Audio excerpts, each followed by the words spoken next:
Thanks for joining us. His story is one that reads like a fairy tale, from the ghettos right to the top. Prime Minister Gastonbrowne is with us on Turning Point International. Thank you so much for joining us, sir. An absolute pleasure. And thank you for allowing us into your wonderful space. It speaks of history, it speaks of so much class, and I have to confess, I'm nervous. My legs are shaking, my hands are shaking, you know. But your beginnings, Prime Minister, wasn't so opulent. What are your memories? Now, I know this is a story you've told many a time. This is a question you've been asked 1,000 times. But when you think back to growing up with your grandmother in what we call the ghetto, what are the pictures that come to mind? What are the emotions you feel when you look back? Opulent, or opulence for that matter, is a total hyperbole. I mean, I lived among was the poorest among the poor. So that I actually lived in extreme poverty. In fact, I would have had at least a couple of near-death experiences as well. I was told by my mom that as a youth, I almost died. And she said to me she had even given up on me because I was so sick as a child, to the extent I actually walked when I was 4 years old and started school at age 8. It was my late great-grandmother, Catherine Watkins, who, when I was apparently maybe about 3 or 4 years old, took me to live with her in the ghetto in Grace Farm. Now, Antigua and Barbuda has 2 primary ghetto areas, Point and Grace Farm. And I've had the distinction of living in both ghettos. So I consider myself to be a multi-ghettoist.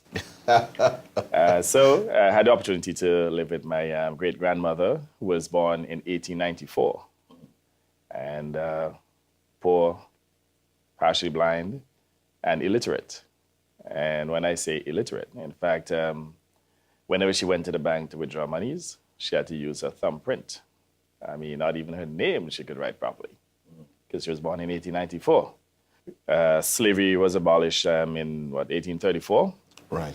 So would have taken at least another century before individuals started to, get a significant amount of education. In fact, it was only until in the 1950s, 60s that we saw an improvement in educational standards, where we had more primary schools, more secondary schools. So, Prime Minister, let me ask you, as I read about you, and even as you're talking now, what's glaringly obvious that's missing is your father or male figures.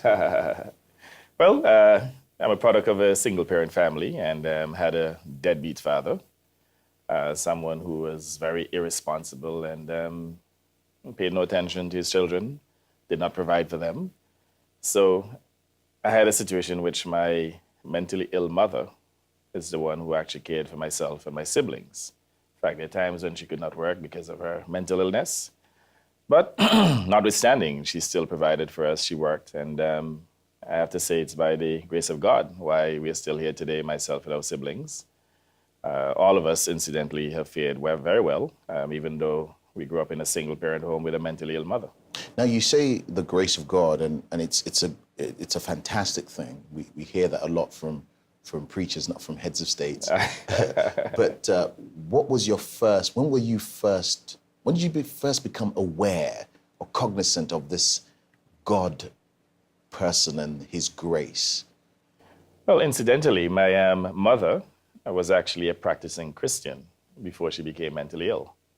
So as a youth, at age 9, 10, 11, I had to go to church on a regular basis. I had to go to Sunday school. So from an early age, I was exposed to Christian principles and certainly became a believer from a very early age. But what I'm intrigued to know, though, is this was the environment you grew up in, and usually they'll say the environment you're in dictates who you become. Sure. What gave you the audacity to believe that you could come out of that to become someone who studied, to become a banker, to become the #1 citizen in the principality? How dare you? Where'd that come from? I'm not sure. I imagine it was intrinsic in the sense that I don't think I ever had any doubt about my natural progression. And for some reason, I never developed any bad habits. Was never involved in the use of any form of drugs, marijuana, alcohol. Had very positive ethics, and at the same time, had a very good work ethic. So I always felt as a youngster that education was a key to success, and certainly to get out of abject poverty, that I had to educate myself. So that was one of the firm values that I had as a youth. Was very positive, even though there are times when I had no food, literally had to go to school hungry. I was still a very jovial, very positive child, to the extent that my peers did not even know exactly what was happening with me. In fact, there's someone who assumed that perhaps I was from a middle-class home. It's only when you looked at my clothing and so on, you recognize he must be very poor. I mean, I had shoes that were literally bursting at the seams. At one point at secondary school, I literally had 2 shirts and 1 pant. And I have to tell you, we had to make sure that at least maybe every other day that I'm washing as a youth, because as I said to you earlier, my mom was mentally ill. So myself, my sister Blondell, and another sibling, we literally had to look after ourselves. And I was actually the oldest, so I had to take on some level of responsibility. And I think too that would have helped in my maturity, in the sense that I also had to care not only for my mother, but also for my siblings.